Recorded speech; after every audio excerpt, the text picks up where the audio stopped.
Hey there, welcome to the channel. So I recently asked in a poll what you guys wanted to see as far as video content, and the number one choice of the options was breads and yeasted items that are gluten-free. So for those of you that took a moment to reply to me on that poll, I appreciate it. For those of you that missed it or didn't see it, then next time there's a poll, by all means, go ahead and give your option to that poll or give your feedback. I'd greatly appreciate it. Because you guys said you wanted more gluten-free breads and yeasted items, I'm going to make some easy gluten-free dinner rolls. I'm Jamie with Savorysaver. I share gluten-free recipes, tips, tricks, and resources to make your gluten-free lifestyle easier. So please consider hitting subscribe and let's make some rolls. So I am calling these easy gluten-free dinner rolls for a couple reasons. I've not made this recipe. We're gonna do it together today, and we're gonna see if I can actually still call them easy dinner rolls. But it uses gluten-free all-purpose flour, measure for measure, by Great Value, which you can get at Walmart. So you're not searching all over the place for any kind of crazy flour or multiple flours. Most of us have access to Walmart. If not, their website does ship. So I thought this would be a good recipe to try. Another reason, the recipe's on the back of the package. So how much easier can we get? No searching for that recipe, looking for it, printing it out. It's right there. The other thing, easy ingredients. So you may need this flour, but most everything else you probably already have at home. And finally, there's only 8 steps to the recipe.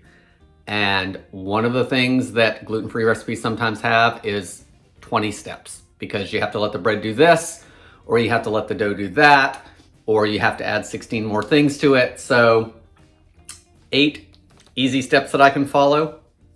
Sounds great to me. So this is a little bit time consuming, but even then, it's not too bad. We've got a 45-minute rest time for the dough to rise, which isn't hardly anything compared to some recipes. So let me show you how easy this recipe is, I hope. So for this recipe, we don't need a whole lot of tools for it, but there are a couple things that I want to go over real quick. For one, it does suggest using a stand mixer from what I can tell in the directions. So as we're mixing this, you're gonna have to be the judge on if your hand mixer is gonna be powerful enough to handle it. It is gonna do a 3-minute mix. So partly that's gonna keep it hands off for us because we can set the timer and walk away. You are gonna need an 8-inch pan that has been greased. I'm just using an 8-inch cake pan that has a little bit of depth to it so we can allow for that rising to happen. I'm also gonna cover that dough with some plastic wrap as it rises. I like to rise my dough in the oven because I can warm it up just a little bit and it's draft free. So I turn my oven on to the lowest setting and I set a timer for 1 minute. At that 1 minute mark, I turned it off. That's gonna give us a little bit of heat, but not so much that of course we're starting to warm up that yeast too much. So I will put the dough in the oven to rise for the first 30 minutes of the rise, just to give it a head start. And then when I go to preheat the oven, I'll just take it out and put it on the counter. Okay, so hopefully you guys can actually see down in the bowl a little bit. I've got you guys at a higher angle than I tend to because I want you guys to see how this dough works. So to the bowl of my mixer, I have my flat beater attachment and I've got 2 1/4 cups of the Great Value gluten-free flour blend in here.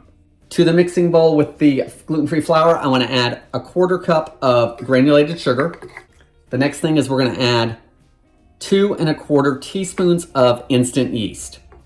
And not everyone buys yeast by the big bag of it or by the jar. So 2 1/4 teaspoons is 1 packet of instant yeast.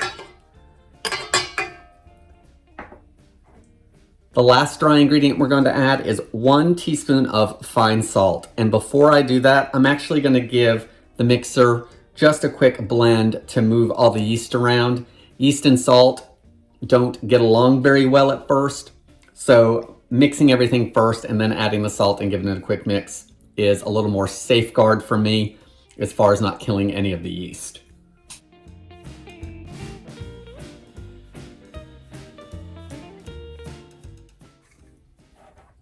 All right, just a quick mix until you can't see the yeast and it's gone around the bowl. Let's add the salt. I'm gonna give it another quick blend. The next thing we wanna do is add all of our wet ingredients to the bowl. So we're gonna start with 3 tablespoons of melted butter. I'm using unsalted because I added salt to the bread. I'm gonna add 1 large egg that I have lightly beaten. The recipe doesn't state that, but I just figured it'll give us a head start on the mixing process. I'm gonna add 1 teaspoon of apple cider vinegar. Finally, I'm gonna add 1 cup of warm water. You want this between 105 to 110 Fahrenheit. And my microwave is a 1200 watt, and that takes about 40 to 45 seconds in my microwave from around, cool to room temperature out of the sink.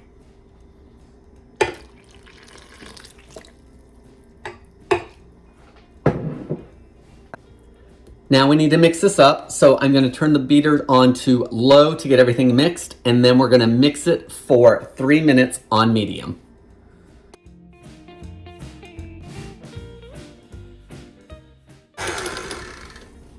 So our mixer's been going for 2 minutes. At this point, the recipe doesn't say it, but I'm going to stop it, scrape the bowl down, make sure there's no dry flour, and beat it for 1 additional minute for the 3-minute total.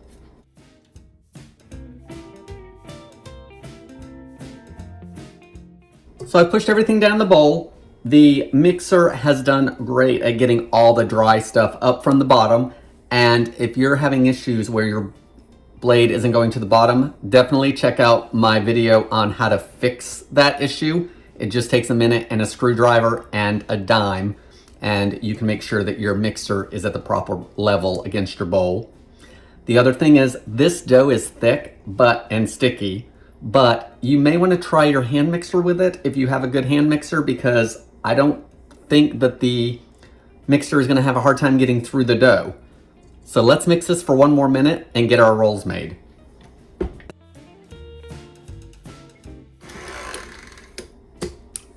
Okay, our mixing is done, and now we need to portion it into rolls, and I think this is probably going to be the most difficult part of the entire recipe. I'm going to slide back the mixing bowl. I'm going to get everything gathered into the bottom of the bowl again. Okay, so I've got my dough scooped down into the bottom. I've got my greased baking pan. Use whatever kind of grease that you like. I'm using shortening, which can be controversial these days, but my mom used to use it, so I use it on a lot of things still. So use whatever you want to do to grease your pan. It says we should get 9 rolls, so I'm going to use my 1/4 cup measuring cup. If you have a cookie scoop that's about that size, that would probably be great. I'm gonna spray it with some non-stick spray because the dough's pretty sticky. And I've got a teaspoon to hopefully help me get it out of there so it doesn't stick for too much. Let's spray that as well. So let's see how difficult it is to get 9 rolls.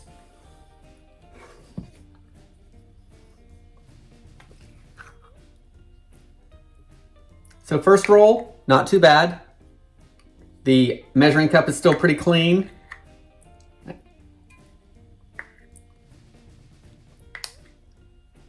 little bit of stickiness, but not too bad.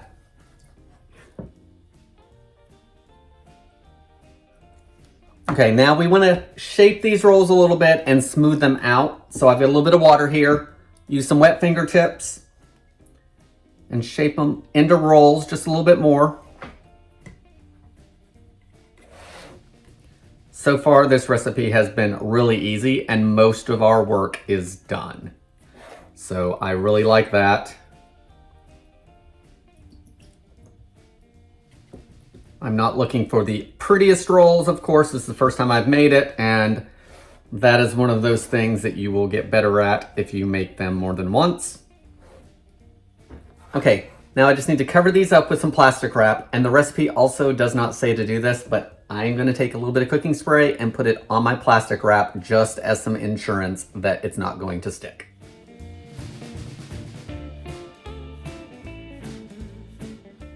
Again, these are going to rise for 45 minutes in a warm, draft-free environment.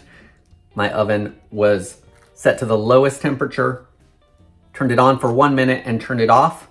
I'm going to put these in there for half hour to rise, and then the last 15 minutes I will take them out and I will turn my oven on to 400 degrees Fahrenheit to preheat that oven. Once the oven is preheated, these are going to bake for 20 to 25 minutes. The top should be golden brown, and you should get an internal temperature of 200 to 200 degrees Fahrenheit. That is going to make sure that the bread is cooked through. So if you have an instant read thermometer, that is not a bad idea to try that to make sure it's cooked. At that point, we're going to take them out of the oven, brush a little bit of melted butter on them for some flavor, and give them a try.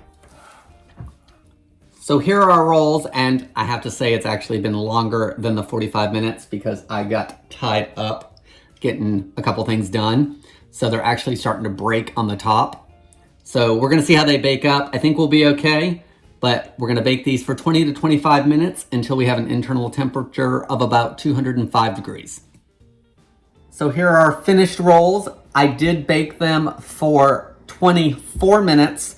They are now above 205 temperature-wise, so they are cooked through. I've got a little bit of melted butter. I'm gonna brush that over the top. That should absorb down between the rolls and into the rolls a little bit. They are a little too warm for me to try at just this moment, so I'm gonna give them maybe 5 minutes or so, and then I'll give one a try. Our easy gluten-free dinner rolls that we use great value all-purpose flour that already has everything in it. They're done. They were super easy to make.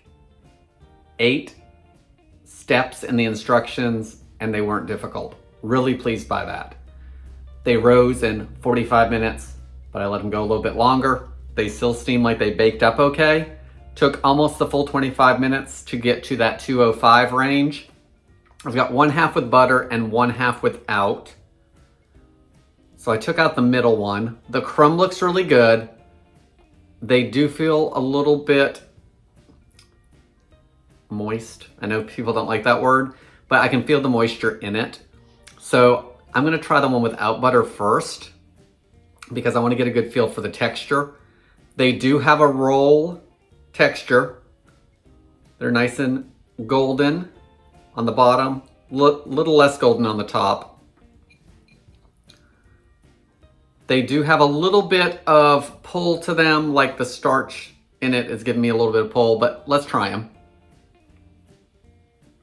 So there is a slight stickiness to the rolls, which would be the starch.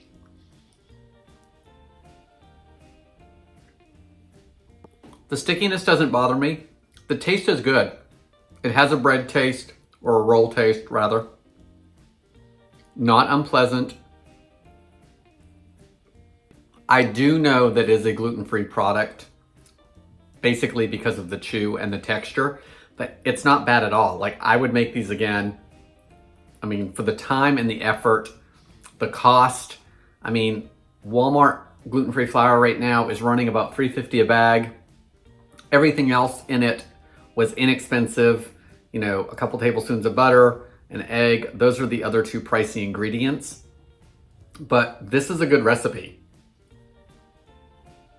All right, I've already downed half of roll, so we might as well try the one with the butter on it.